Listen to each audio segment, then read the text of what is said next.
All right, welcome to Hoops Tonight here at The Volume. I hope all of you guys are having a great week. We are continuing our player rankings today with number 20, number 19, and number 18. You guys know the drill. Before we get started, subscribe to the Hoops Tonight YouTube channel so you don't miss any more of our videos. Follow me on Twitter at _JasonLT so you guys don't miss show announcements. Don't forget our podcast feed, wherever you get your podcasts under Hoops Tonight. Don't forget it's also helpful if you leave a rating and a review on that front. And last but not least, keep dropping mailbag questions in those YouTube comments. If you disagree with any of the rankings, make a basketball case. And in the future, we will come back to those YouTube comments to kind of debate the rankings at the tail end of our future videos in this series. So keep those mailbag questions coming in the comments. All right, let's talk some basketball. Also, last note before I get to number 20, I have a different set of rules that I'm using for this year's player rankings than I did last year. I didn't like some of the stuff that slipped through the cracks with the old system I was using, so I'm going from doing more of a bragging rights list to doing more of an in a vacuum type of list. And so if you want to hear a breakdown of the set of kind of rules or criteria that I use for this list, it's in the very first video in the series. We have number 25 and number 24 are in a video, and in the intro is where I kind of go over all of that stuff. So if you're looking for some of that reasoning, you can find that back there. On that note though, number 20, Tyrese Haliburton. Last year averaged 20.1 points per game, 3.9 rebounds, 10.9 assists, led the league in assists. Also only had 2.3 turnovers per game. This is actually a crazy stat. So Tyrese Haliburton had a 4.73 assist to turnover ratio. There were 10 players in the league last year who played at least 50 games and had at least 4 assists per turnover. But none of them had a usage rate over 20% except for Tyrese Haliburton.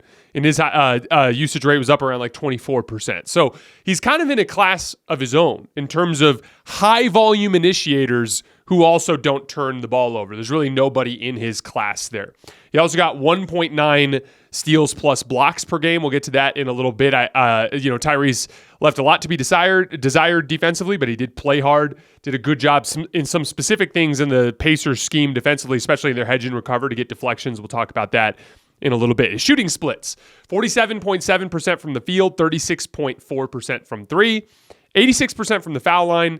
That amounts to 57% in effective field goal percentage. That's just field goal percentage weighted for threes. And then 61% in true shooting percentage, which is field goal percentage weighted for threes and free throws. But it was a tale of two seasons for Tyrese Haliburton. In the 32 games before he hurt his hamstring, he was averaging a ridiculous 24 points per game, 13 assists per game on 50% from the field and 40% from three. Those of you guys who are following the show at this point heard me talk about how I viewed Tyrese Haliburton as like an evolutionary version of Steve Nash, like the next great offensive engine in the NBA. And then he suffered this hamstring injury, and in his last 37 games after the injury, he was just 17 points, 9 assists on just 46% from the field and just 32% from three. Now, to his credit, he got a little bit closer to form in the postseason at 19 points per game, 5 rebounds, 8 assists on 49% from the field and 38% from three,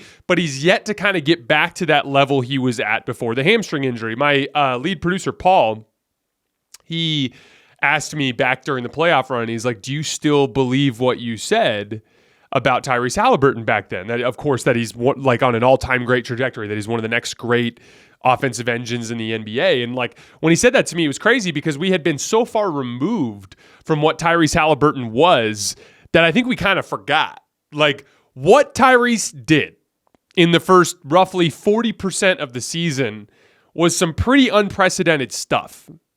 24 and 13 is outrageous. Doing it without pounding the air out of the basketball, like he's got a little bit of that like Lonzo Ball, like making those advance up the floor passes. Every single time he gets that inbound pass, he's looking up the floor for the first advantage. He's not a guy that really dominates the flow of the game. Like we talked about, he's only at a 24% usage rate.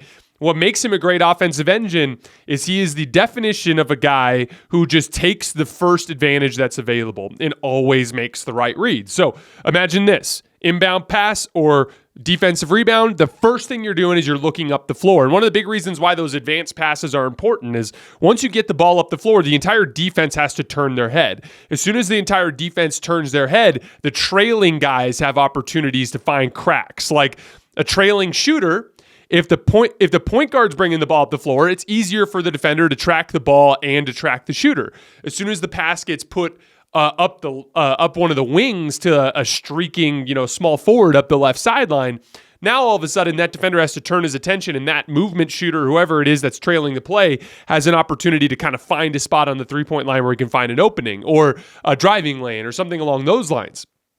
You'll even see trailers get dunks and layups and stuff when the guy under the rim ends up having to close out to a jump shot somewhere, right? So, there's a lot of advantage in moving the ball up the floor. But then as soon as the ball gets up the floor, Tyrese Haliburton had a set of, kind of pet actions. At first, it was, Buddy Hield ghost screens and Miles Turner pick and pop, right?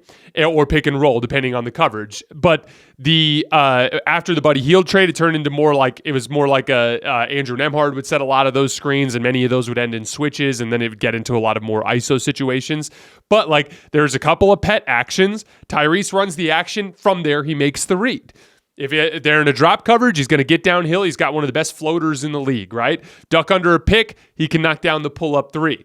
Big man steps up to help, he'll hit the lob. Low man steps over, he'll make the skip pass to the weak side corner. He had really good chemistry with Obi Toppin, who would cut along that baseline, and he would hit lobs there, right? The ghost screens with Buddy Hield. As soon as he'd slip in open space, he'd just make that read. It's very quick decisions, quick hit the advantage. From there, the Pacers just have a ton of speed. A lot of guys who are good at both knocking down threes, but also driving closeouts. And so essentially, Tyrese Haliburton was the advantage hunter, and he was so relentless with it and so consistent with it, never turned the basketball over. That basically allowed all of these Indiana Pacer players to play with an advantage consistently. And even though the Indiana Pacers, especially before the Siakam trade, didn't have a ton of high-level offensive players, they were just at an unprecedented offensive rate. I want to say before, at the time of the hamstring injury, their offensive rating was something insane, like 124, which was historically great. And they still finished the season, even despite the hamstring injury, with the second best offense in the league. And so, again, the thing that's going to be really interesting as it pertains to the future of Tyrese Haliburton is what is real. Is it that first 32 games where he was 24 and 13 on damn near 50, 40, 90?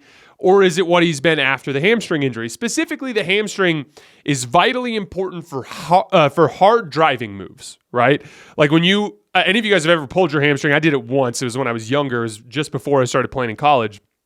And actually re-injured it 3 additional times in that few month period. But where you really feel it is when you make those really low aggressive driving moves. You take long lunging steps. It's your hammy that pulls you forward as you're making that next step. And so it can be a little bit of an issue. Where we saw that affect Tyrese the most was beating switches. He was amazing beating switches early in the year, not as good in the late portion of the year because it's a very simple, kind of two-way dynamic for Tyrese in those switches. It's the pull-up three, and it's a hard drive, right, into the kind of scooping layup, right?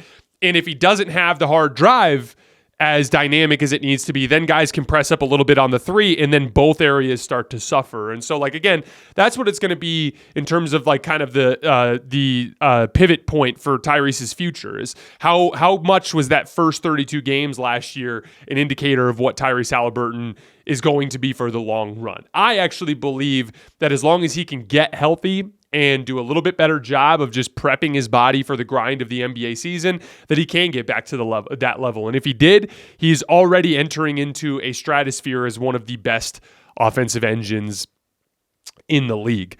Some play type data for you guys. In pick and roll, 1,341 possessions, 1,569 points. That's 1.17 points per possession. That is number 1 on our high-volume pick and roll list. So out of the 15 guys who ran at least 1,000 pick and rolls, including passes last year, Tyrese Haliburton was the most efficient ball handler in the league. ISO, even with the injury, finished the season at 209 points on 199 possessions. That's 1.05 points per possession. That's 74th percentile. That's really solid. And as we know, he was better before the injury. Shooting stats, his jump shot, pretty damn accurate last year, 1.09 points per shot, 1.24 in catch and shoot situations. Obviously, he's got a little bit of a set shot, so he's better when he's unguarded, right? He was at 1.38 points per shot when he was unguarded. He's not a guy that's going to shoot contested jump shots well because he doesn't really elevate on that shot. His floater shot 54% on 118 attempts. That was 83rd percentile in the league. And then he was 64% at the rim. Low volume, but he shot high percentage, including 61% on layups. And the main driving force there is he's just picky, right? Like he's going to be a little bit more selective about when he goes. But the big thing for him is he's got these big scooping layups out to the side where he can use his length to finish over other teams that have length at the rim. Those are pretty damn good percentages for a guard like him who doesn't have the craziest burst in the world. His weaknesses right now, on defense, he plays hard. He throws good hedges. He gets his hands up on the recovery. I talked earlier about deflections. 1.9 stocks per game is a really good number for a guard, especially for a guard that doesn't necessarily have a defensive reputation. And one of the things you saw, and I saw this a lot in the postseason, so like Tyrese is a bad defensive player on an island. Can't guard straight up, right? And can make some mistakes off ball. That's why he's still a bad defensive player at this point in his career.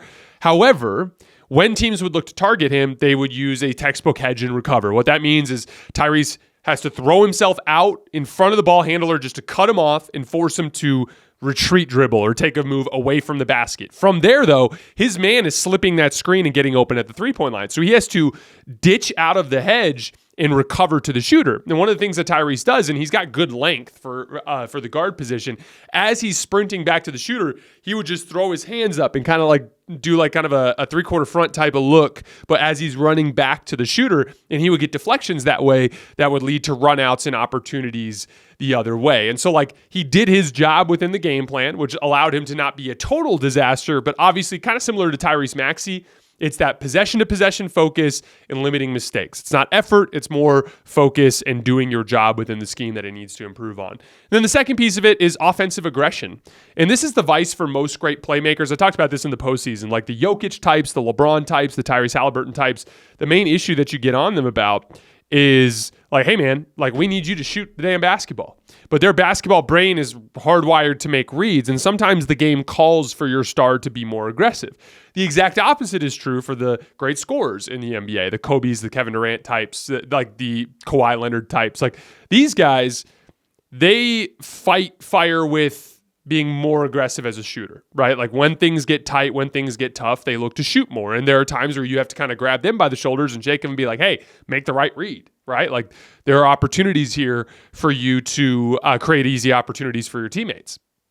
And for both archetypes, like the more a great playmaker looks to score, the more impactful his playmaking is because it keeps the defense honest. The more a great scorer looks to pass, the more effective his scoring is because it keeps the defense honest. It's a very important part of that balance, right? And like, here's the thing. They had 4 playoff losses this year. The Pacers did, where Tyrese didn't even take 10 shots. They were 0-4 when he took less than 10 shots. And you'd be looking at the screen, you're like, hey dude, like we need you to be aggressive. He was 6-2, the Pacers were 6-2 when Tyrese took at least 15 shots. So as you can tell, like that's kind of another element for him there is just like understanding that balance between aggression and looking to make the right reads and knowing when he needs to kind of like forego just kind of being an engine and look more to leverage his supreme gifts as an offensive player. So the question is, why do I have Tyrese Haliburton ahead of his peers in this lower tier of star guards? So like if I look at the tiers of star guards, right, I kind of have them in like 3 tiers. There's like the top tier superstar guys. This is like your Shai Gilgeous-Alexander types, your like Anthony Edwards types.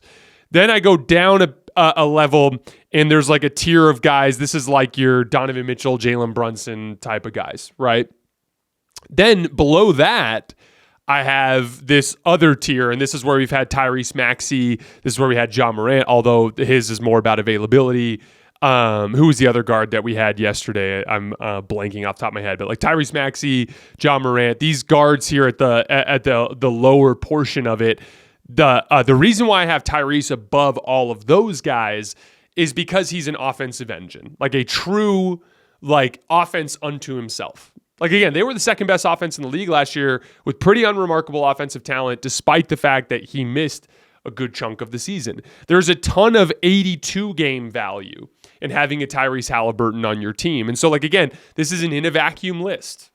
And so like when I can just pencil in the Pacers for 50-something wins because of the fact that Tyrese Haliburton is just this otherworldly offensive engine, and I do believe that they'll get above 50 wins next year with him and Pascal Siakam. Like, as long as Haliburton's healthy, that just feels like a guarantee. Like, you're going to be out of the play-in tournament. You're going to be in the mix with the other playoff teams.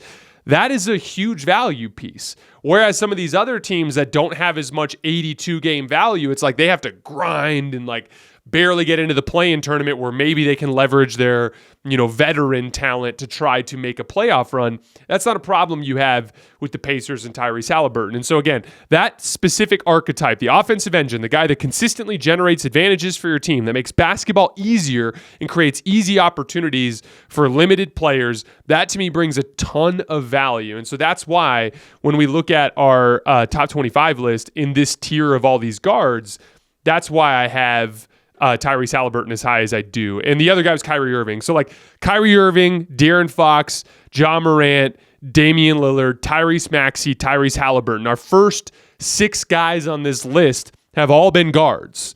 And they're all in the same kind of like tier. There's not a ton separating them to me. However, the reason why I have Tyrese Haliburton as high as I do above those guys in that tier is because he is an offensive engine, and I view a great deal of value in that specifically. All right. Couple other things with Tyrese Haliburton. He had a couple of bad playoff games, but that's to be expected. Again, that was his very first playoff run ever. And I'm still a huge believer in him. I kind of view him, as I mentioned earlier, as like an evolutionary Steve Nash. Steve Nash with just better physical gifts with a little bit more offensive upside. And I think that is a player that has the potential to win an MVP. And that to me puts Tyrese in a very unique class of players in the NBA. Throw another shrimp on the Barbie. Get in on all the UFC 305 action live from the land down under at DraftKings Sportsbook, the official sports betting partner of the UFC. The middleweight's title is on the line for the main event, but the card is stacked full of rip snorter blokes and Sheilas. And speaking of stacked, if you're new to DraftKings, listen up. New customers bet $5 to get $150 in bonus bets instantly. Download the DraftKings Sportsbook app now and use code HOOPS. That's HOOPS. That's code HOOPS for new customers to get $150 in bonus bets when you bet just $5. UFC 305. It's going to be a ripper of a good time only on DraftKings. The crown is yours. Number 19, Victor Wembanyama. Last year, I'm going to start with awards before we get to stats. Won Rookie of the Year, was second in Defensive Player of the Year voting, and made first team all defense. So already just like on arrival, one of the very best defensive players in the league. His counting stats for last year, 21.4 points per game, 10.6 rebounds per game, 3.9 assists per game. 4.8 stocks. He actually led the league with 3.6 blocks per game. Shooting splits 46.5% from the field, 32.5% from three, 79.6% from the line. That amounted to 52% in effective field goal percentage and 57% in true shooting percentage. That said, similar to Tyrese Haliburton, although not for the same reasons, it was kind of a tale of two seasons for Victor Wembanyama too.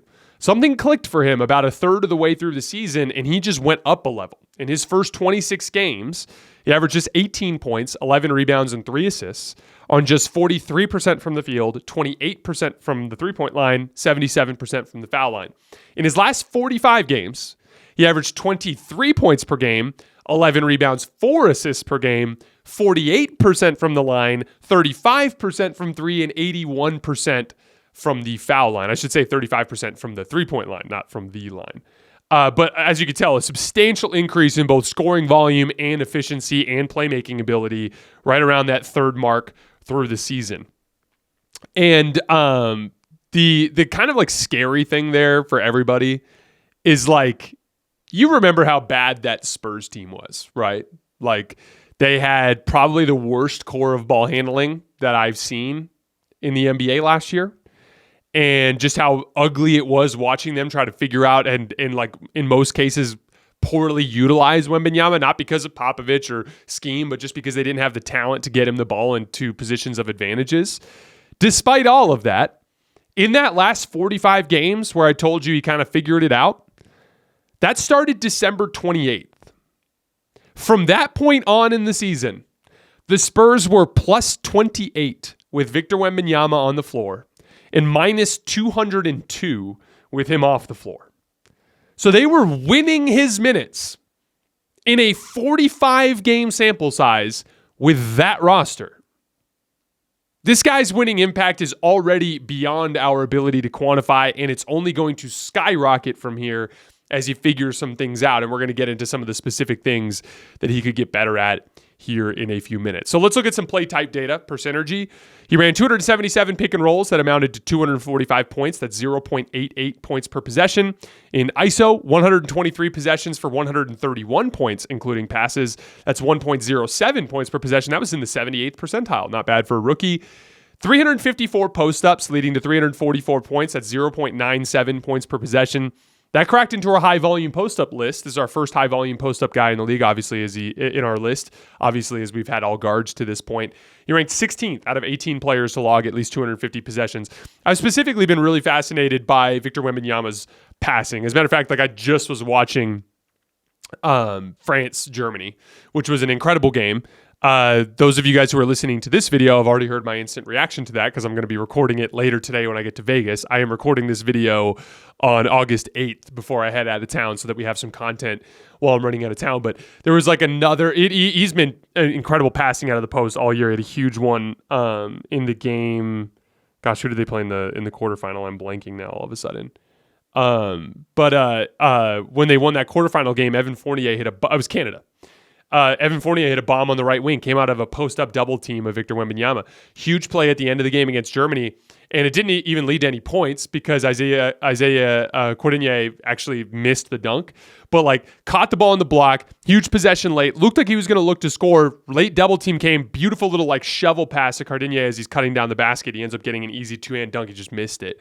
But Victor is reading the floor very quickly. He is sharp with his reads. There's still so much room for improvement, but I don't think that the post-up success was a fluke at all. He has some real potential to be an offensive fulcrum down there on the block. And again, all of this you got to factor in as a rookie.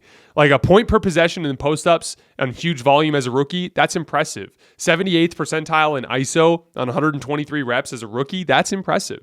So and we got to remember too, he was better in the second half of the season, and so those numbers don't reflect that. And then again, as we mentioned earlier, he was already basically the second best defensive player in the league as a rookie. And so his winning impact is just completely absurd already, and it's only going to go up from here.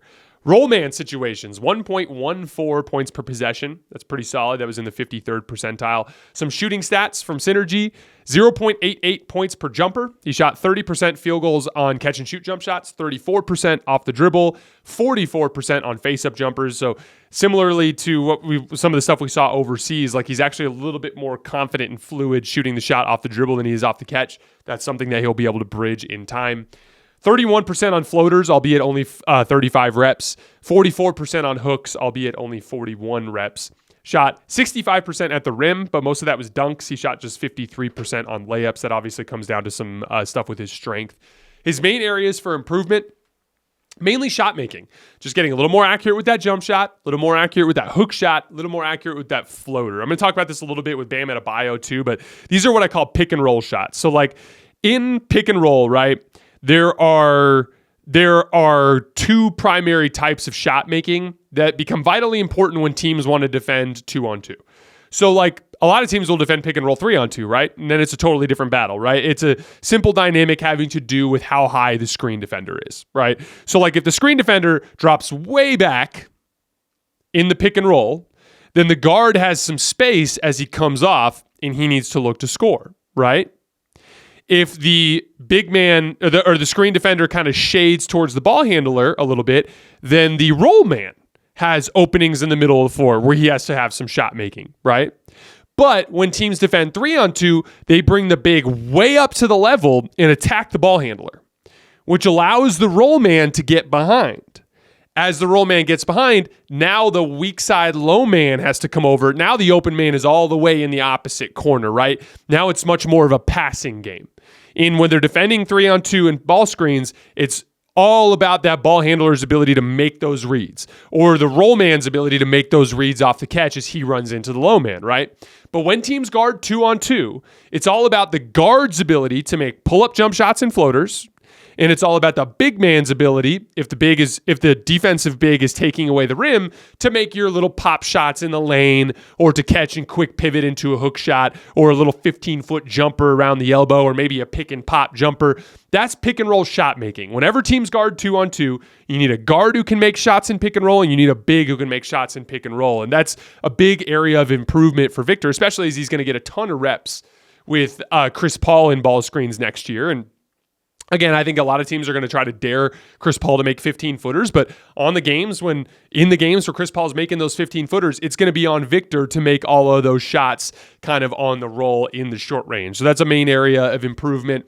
The second big one for me is handling the ball through contact. Again, very different than just handling the ball in general. Like dribbling through cones is easy once you figure out like how to actually dribble the basketball. But then the second phase of that is like when you're driving into the lane and there's a guy hanging on your arm and another dude is swiping down over here, like how good are you at maintaining control of the basketball while going through contact? And a major piece there is getting lower to the ground. This is an issue that Kevin Durant ran into a lot earlier in his career, where like when you're very upright and you're dribbling up high, the ball has to travel very far, and that's a lot easier for guys to get in and either swipe at the basketball or for you to lose control because there's just more space for the ball to travel. But as you get lower to the ground and you get tighter with your handle, that allows you to kind of operate more in congestion, and that's something that Victor will get better at in time. He's already one of the 2 or 3 best defensive players in the league, and I believe he'll be the best defender in the league as soon as next season.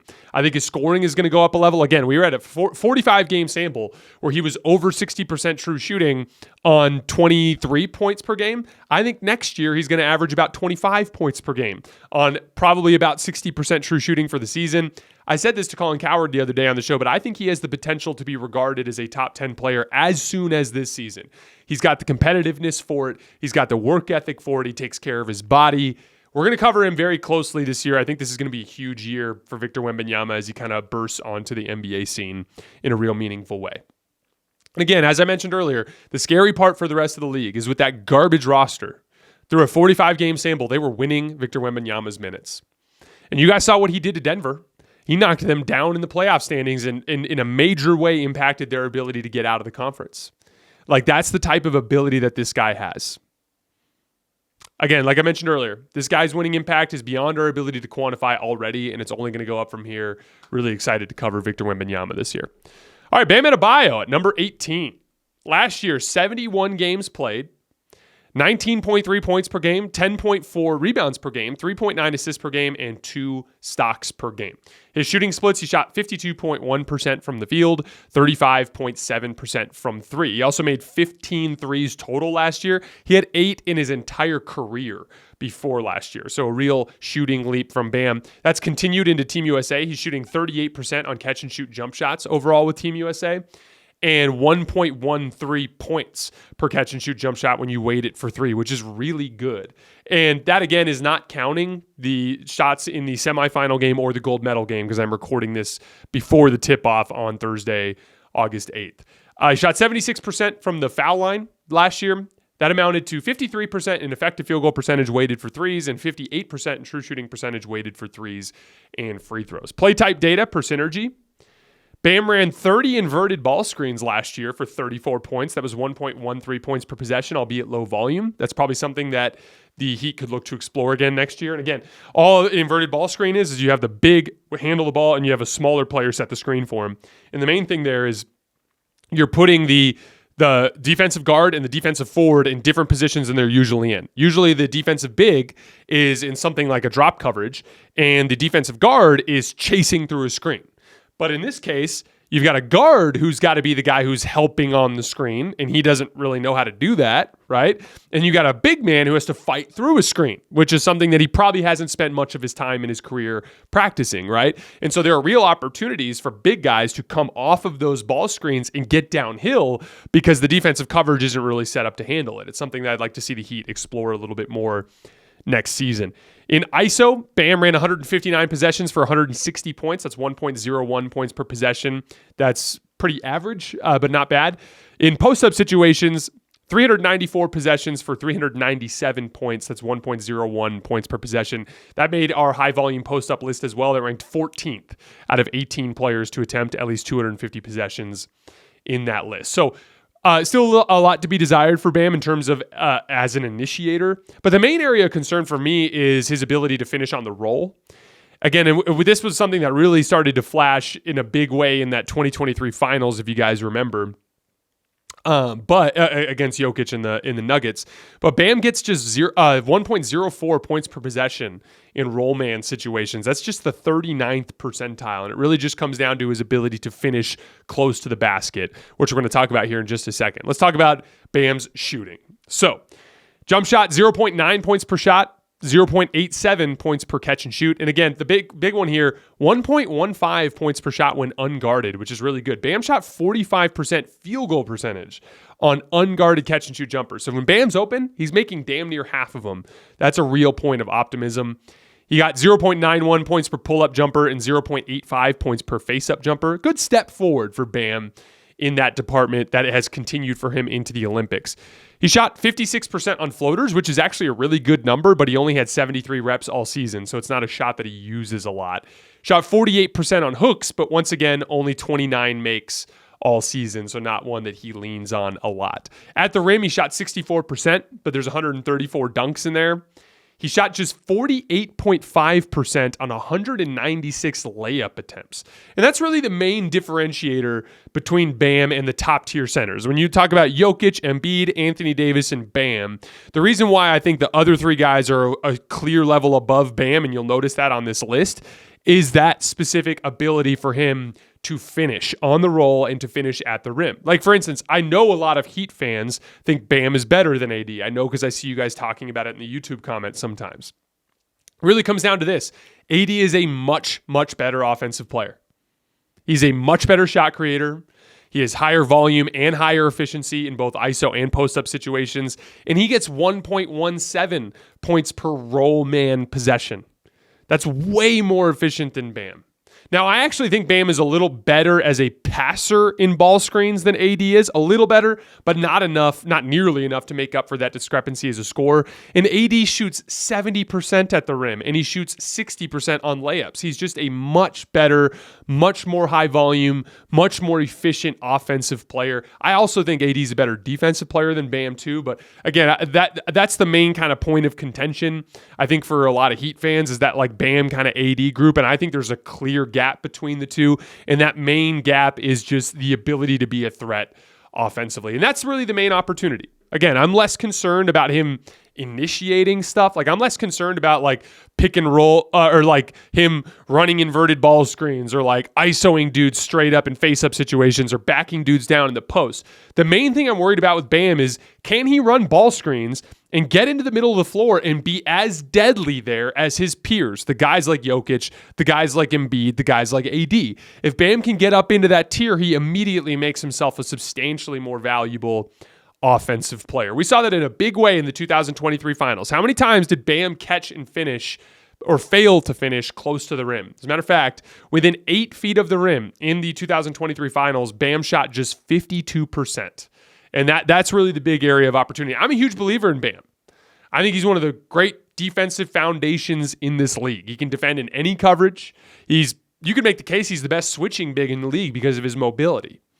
And he's a really useful 5-out offensive fulcrum in the modern NBA context because of his ability to make reads. He can quickly flow from side to side, set good screens, roll into space, get the ball back, roll back to the other side. He's a really useful offensive player in every way except for his ability to finish. And as long as he can improve that, he can move into that next tier of players. All right, guys, that is all I have for today. As always, I sincerely appreciate you guys for supporting me and supporting the show. Our next video, I should be back in town. And when I'm back in town, we will then start adding a mailbag section to the tail end of these where we can kind of debate some of these rankings based on your guys' disagreements in the comments. As always, I appreciate you guys, and I will see you then.